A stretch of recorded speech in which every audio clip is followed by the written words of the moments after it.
Emma, capítulo 1. Emma Woodhouse, bela, inteligente e rica, com um lar confortável e uma natureza alegre, parecia reunir algumas das melhores bênçãos da vida e vivera quase 21 anos no mundo com muito pouco a afligi-la ou irritá-la.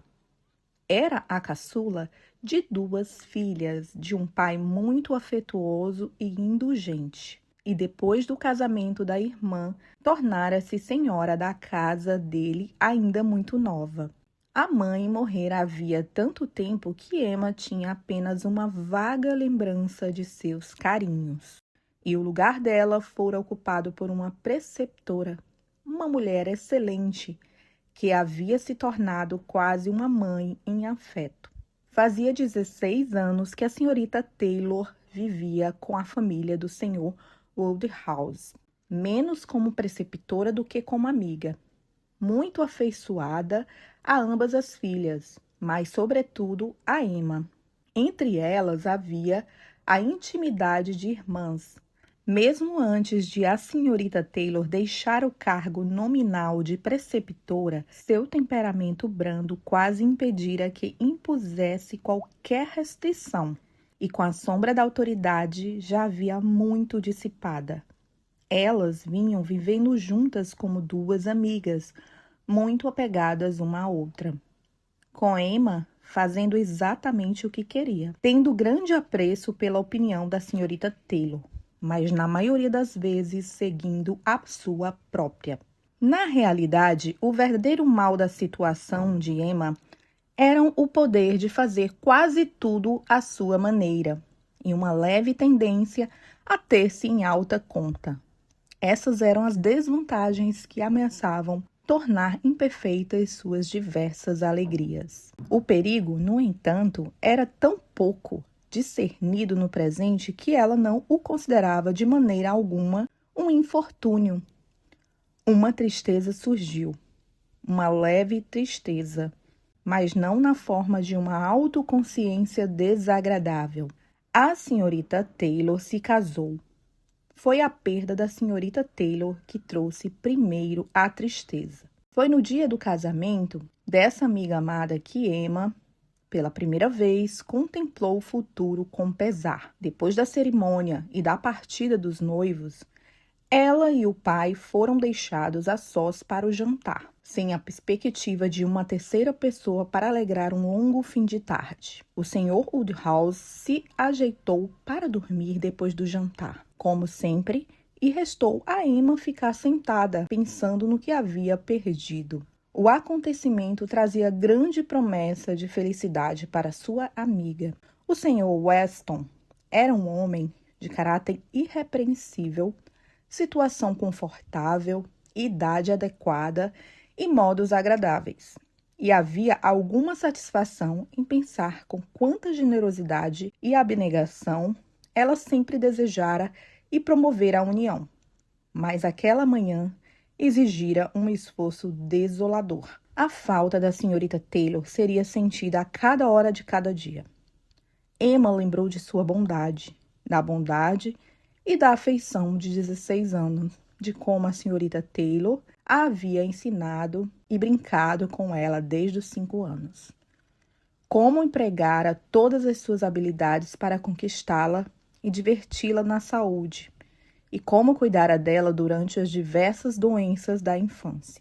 Por isso, Emma lhe devia muita gratidão, mas o relacionamento dos últimos 7 anos, a posição de igualdade e a perfeita falta de reserva que surgiram logo depois do casamento de Isabela, quando foram deixadas na companhia uma da outra, eram lembranças ainda mais doces e ternas.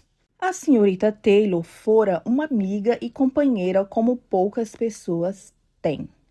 Inteligente, bem formada, útil, gentil, conhecendo todos os hábitos da família, interessada em tudo o que lhe dizia respeito, e particularmente interessada em Emma, em todos os seus prazeres e projetos, uma amiga com a qual Emma podia compartilhar cada pensamento que surgia e que tinha tanta afeição por ela que jamais enxergava seus defeitos. Como ela seria capaz de suportar a mudança? Era verdade que a amiga se mudaria para apenas 800 metros de distância, mas Emma tinha consciência de que certamente seria grande a diferença entre uma senhorita Weston a apenas 800 metros e uma senhorita Taylor dentro de casa. E com todos os seus privilégios naturais e domésticos, Emma agora corria um sério perigo de sofrer de solidão intelectual. Amava muito o pai, mas ele não era companhia para ela. Não alcançava seu nível de conversa, fosse séria ou de brincadeira. O mal da realidade e disparidade de idade que havia entre eles, o Sr. Woodhouse não casara jovem. Era muito ampliado pela constituição e pelos hábitos do pai, pois, por ter sido um valetudinário a vida toda, sem fazer atividades mentais ou físicas, era um homem muito mais velho nos costumes do que nos anos. E embora amado por todos, graças ao coração afetuoso e ao temperamento amável, suas habilidades jamais poderiam ser consideradas qualidades por quem quer que fosse. A irmã, embora houvesse se mudado para um lugar comparativamente próximo ao se casar, pois morava em Londres, a apenas 25 quilômetros de distância, estava além de seu alcance diário e muitas noites longas de outubro e novembro teriam de ser enfrentadas em Hartfield até que o Natal trouxesse a próxima visita de Isabela, do marido e de seus filhos para encher a casa e dar a Emma companhias agradáveis. Hawkesbury, o vilarejo grande e populoso, quase uma cidade, do qual Hartfield de fato fazia parte, apesar do nome diferente, e do gramado e das sebes afastadas, não contava com pessoas da mesma posição social que ela. Os Woodhouse eram a família mais ilustre do lugar. Todos os admiravam. Como seu pai era extremamente amável, Emma tinha muitas conhecidas lá, mas nenhuma que pudesse ser aceita como substituta da senhorita Taylor, nem sequer pela metade de um dia. Era uma mudança melancólica, e Emma não podia evitar suspirar e desejar coisas impossíveis até que seu pai acordasse, fazendo com que fosse necessário mostrar-se alegre. O ânimo dele exigia algum amparo. O Sr. Woodhouse era um homem nervoso, facilmente deprimido, muito afeiçoado a todos a quem estava habituado e avesso a se separar deles, avesso a mudanças de qualquer tipo. O matrimônio, como causador de mudanças, era sempre desagradável, e o Sr. Woodhouse, que não estava de modo algum conformado com o casamento da própria filha, não era capaz de falar desta senão com compaixão. Embora ela houvesse se casado inteiramente por amor, agora fora obrigado a se separar da senhorita Taylor também. Além disso, devido aos seus hábitos de egoísmo, gentil e à incapacidade de imaginar que alguém pudesse sentir algo diferente, encontrava-se muito inclinado a pensar que a senhorita Taylor tomara uma decisão triste, não apenas para ele, mas também para si mesma, e que ela teria sido muito mais feliz passando o resto da vida em Hartfield. Emma sorriu e conversou da maneira mais alegre possível, para afastar tais pensamentos. Mas quando chegou o chá, foi impossível para o Sr. Woodhouse não dizer, exatamente como no jantar. Pobre senhorita Taylor, gostaria que ela estivesse aqui. Que pena o Sr. Weston ter pensado nela. Não posso concordar com o senhor, papai. Sabe que não posso. O Sr. Weston é um homem tão bem-humorado, agradável e excelente que merece muito uma boa esposa. O senhor não ia querer que a senhorita Taylor morasse conosco para sempre e tivesse que suportar todos os meus maus humores quando ela pode ter a própria casa. Ia. Ter a própria casa? Mas que vantagem há em ter a própria casa? Esta é 3 vezes maior. E você nunca tem maus humores, minha querida. Com que frequência vamos visitá-los e eles a nós? Vamos viver nos encontrando? Nós precisamos começar. Precisamos fazer as primeiras visitas aos noivos muito em breve. Minha querida, como eu poderia ir até um lugar tão distante? Randalls é tão longe. Eu não seria capaz de andar nem a metade da distância. Não, papai, ninguém pensou em obrigá-lo a andar. Temos de ir de carruagem, de certo. De carruagem? Mas James não gosta de usar os cavalos para ir ao lugar tão próximo. E onde os pobres cavalos vão ficar enquanto fazemos a visita? Ficarão no estábulo do senhor Weston, papai. O senhor sabe que nós já combinamos tudo isso. Conversamos sobre o assunto com o senhor Weston ontem à noite. E quanto a James, pode ter certeza de que ele sempre vai gostar de ir a Randalls, pois sua filha é criada lá. Minha dúvida é se James vai querer nos levar a qualquer outro lugar. Foi o senhor quem fez isso, papai. Conseguiu esse bom emprego para Hannah. Ninguém havia pensado em Hannah até o senhor mencioná-la. James ficou tão agradecido. Fico muito feliz de ter pensado nela. Foi uma sorte, pois eu não desejaria de jeito nenhum que o pobre James se sentisse esquecido. Tenho certeza de que Hannah vai dar uma boa criada. É uma menina educada, que fala bem. Eu a tenho em alta conta. Sempre que a vejo, ela faz uma mesura e me pergunta como estou. De um jeito muito bonito.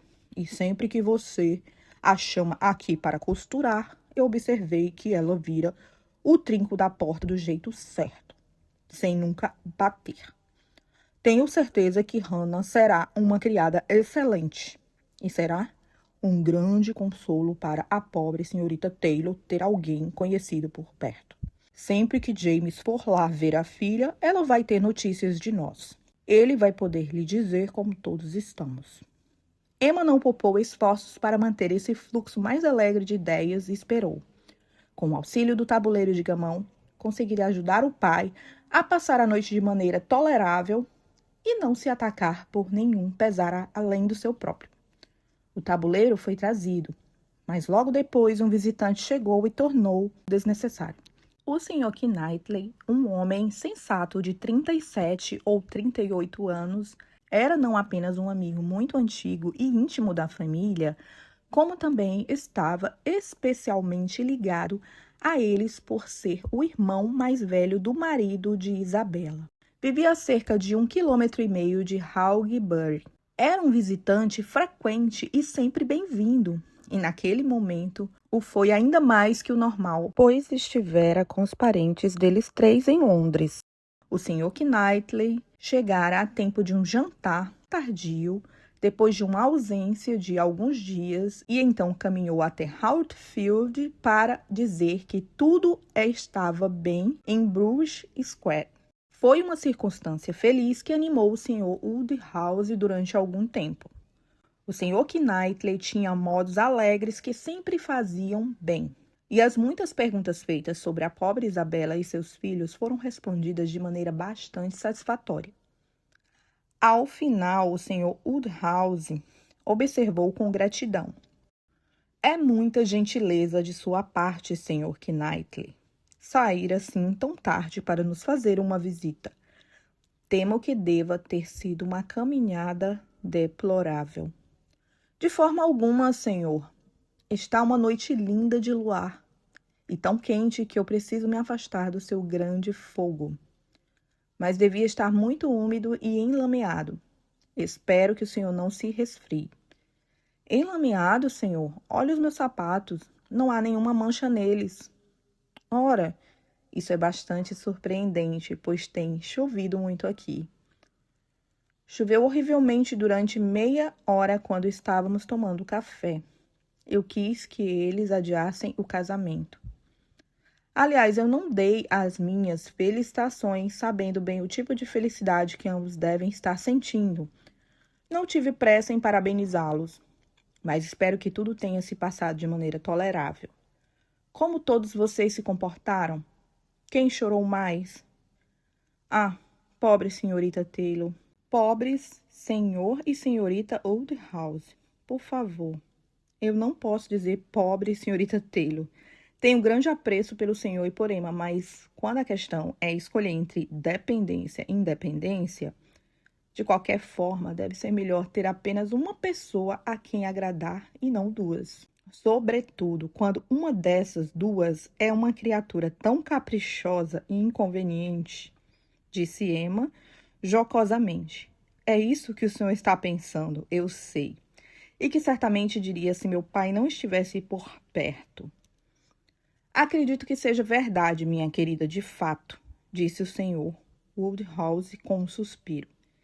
Temo que às vezes eu seja muito caprichoso e inconveniente. Meu querido papai, não é possível que ache que eu estou falando do senhor. O que eu supunha é que o senhor Knightley esteja falando do senhor. Que ideia horrível. Ah, não. Estava apenas falando de mim. O senhor Knightley adora encontrar defeitos em mim. De brincadeira, é claro. Tudo de brincadeira. Nós sempre dizemos o que queremos um ao outro. O senhor Knightley, na verdade, era uma das poucas pessoas capazes de ver defeitos em Emma Woodhouse. A única que sempre diz a verdade a ela. Embora isso não fosse particularmente agradável para a própria Emma, ela sabia que seria ainda menos para o pai, que não desejaria que ele desconfiasse da existência de alguém que não a considerava perfeita. Emma sabe que eu jamais a lisonjeio, disse o Sr. Knightley. Mas não estava me referindo a ninguém. A senhorita Taylor estava acostumada a ter duas pessoas a quem agradar. Agora terá apenas uma. Tem muitas chances de sair ganhando. Bem, disse Emma, disposta a deixar passar. Você está querendo saber do casamento e eu ficarei feliz em falar dele, pois nós todos nos comportamos de maneira encantadora. Todos foram pontuais, todos estavam com suas melhores roupas, nenhuma lágrima e quase nenhuma cara amarrada à vista. Ah, não! Todos sentimos que iríamos estar a apenas 800 metros de distância e que certamente nos veríamos todos os dias. Minha querida Emma suporta tudo tão bem, disse o pai. Mas, Sr. Knightley, na verdade, ela lamenta muito a perda da pobre senhorita Taylor e tenho certeza de que vai sentir mais sua falta do que se dá conta. Emma virou a cabeça, dividida entre lágrimas e sorrisos. Seria impossível Emma não sentir falta de uma companhia assim, disse o Sr. Knightley. Não deveríamos ter nos afeiçoado tanto a ela, senhor, se pudéssemos supô-lo. Mas Emma sabe que grande vantagem esse casamento é para a senhorita Taylor. Sabe quão bem-vindo deve ser. Na idade da senhorita Taylor, ir viver em sua própria casa e quão importante para ela é ter certeza de uma renda confortável. E, portanto, não pode se permitir sentir tanto tristeza quanto prazer. Todos os amigos da senhorita Taylor devem ficar felizes em ver a boa sorte que é esse casamento. E você se esqueceu de uma causa de felicidade para mim, disse Emma. E considerável. Eu própria arranjei o casamento. Arranjei o casamento 4 anos atrás. E vê-lo acontecer e provar que estava certa, quando tantas pessoas disseram que o Sr. Weston jamais casaria de novo, é capaz de me consolar por qualquer coisa. O Sr. Knightley balançou a cabeça para ela. O pai respondeu carinhosamente. Ah, minha querida, gostaria que você não arranjasse casamentos e fizesse previsões, pois tudo o que diz sempre acontece. Por favor, não arranje mais casamentos. Prometo não fazê-lo para mim mesma, papai, mas para os outros preciso arranjar. É a coisa mais divertida do mundo. E depois de um sucesso desses, todos disseram que o Sr. Weston jamais casaria de novo. Ah, não! O Sr. Weston, que era viúvo havia tanto tempo e que parecia tão confortável sem esposa, ou com os negócios na cidade ou com os amigos aqui, sempre bem-vindo aonde quer que fosse, sempre alegre. O Sr. Weston não precisava passar nenhuma noite por ano sozinho se não quisesse. Essa não. O Sr. Weston certamente jamais casaria de novo. Algumas pessoas até falaram de uma promessa para a esposa no leito de morte e outras que o filho e o tio não permitiam. Toda espécie de tolice solene foi dita sobre o assunto, mas não acreditei em nada.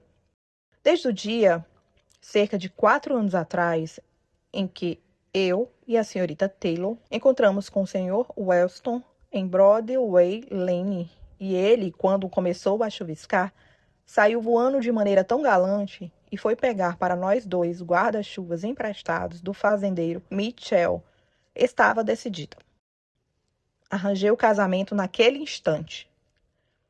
E depois de ter sido abençoada com tamanho sucesso, meu caro papai, o senhor não pode achar que vou parar de arranjar casamentos. Não compreendo o que você quer dizer com sucesso, disse o senhor Knightley. Sucesso implica esforço. Você tem passado seu tempo de maneira muito apropriada e elegante, se vem se esforçando há 4 anos para fazer esse casamento acontecer. Que ocupação digna da mente de uma moça, mas se ter arranjado o casamento, como você diz, significa apenas que o planejou, que um dia, quando não tinha nada para fazer, disse para si mesma: acho que seria uma coisa muito boa para a senhorita Taylor se o senhor Weston se casasse com ela. E depois repetiu a mesma coisa de tempos em tempos porque fala em sucesso. Onde está o seu mérito? Do que você se orgulha? Você teve um palpite de sorte, isso é tudo o que pode ser dito. E o senhor nunca sentiu o prazer e o triunfo de um palpite de sorte? Tenho pena do senhor. Achei que era mais inteligente. Pois pode ter certeza de que um palpite de sorte nunca depende meramente da sorte. Sempre há alguma habilidade envolvida. E quanto à minha pobre palavra sucesso, da qual o senhor discorda, não sei se estou tão longe assim de merecê-la. O senhor criou 2 belas imagens, mas eu acho que pode haver uma terceira. Algo entre o não fazer nada e o fazer tudo. Se eu não tivesse incentivado as visitas do senhor Weston, dado diversos encorajamentos sutis e removido diversas pequenas dificuldades, talvez nada tivesse acontecido. Acho que deve conhecer Hartfield o suficiente para compreender isso. É possível permitir com segurança que um homem direto e franco como Weston e uma mulher racional e sem afetações como a senhora Taylor resolvam suas próprias questões. É mais provável que você tenha causado algum mal a si própria do que causado algum bem a eles com sua interferência. Emma nunca pensa em si mesma. Ela é tão boa com os outros, comentou o Sr. Woodhouse, compreendendo apenas em parte. Mas, minha querida, por favor, não arranje mais casamentos. Eles são tolices e separam as famílias de maneira muito triste. Apenas mais um, papai, apenas para o Sr. Elton. Pobre Sr. Elton. O senhor gosta do Sr. Elton, papai? Eu preciso procurar uma esposa para ele. Não há ninguém em Hogbury que eu mereça. E ele já está aqui há 1 ano inteiro e deixou sua casa tão confortável que seria uma pena permitir que continuasse solteiro por muito mais tempo. E eu achei que quando estava unindo as mãos dos dois hoje, tinha um ar muito claro de quem gostaria que alguém lhe fizera a mesma gentileza. Eu tenho o Sr. Elton em alta conta, e essa é a única maneira que tenho de ajudá-lo. O Sr. Elton é um rapaz muito agradável, sem dúvida, e um rapaz muito bonzinho, e o estimo muito. Mas se você quer lhe dar alguma atenção, minha querida, chame-o para jantar conosco algum dia. Será muito melhor. Ouso dizer que o Sr. Knightley fará a gentileza de vir também. Com muito prazer, senhor, quando quiser, disse o Sr. Knightley rindo. E concordo plenamente que isso será muito melhor. Convide-o para jantar, Emma, e dê-lhe o melhor pedaço do peixe e do frango, mas deixe que ele escolha a própria esposa. Tenha certeza de que um homem de 26 ou 27 anos consegue cuidar de si mesmo.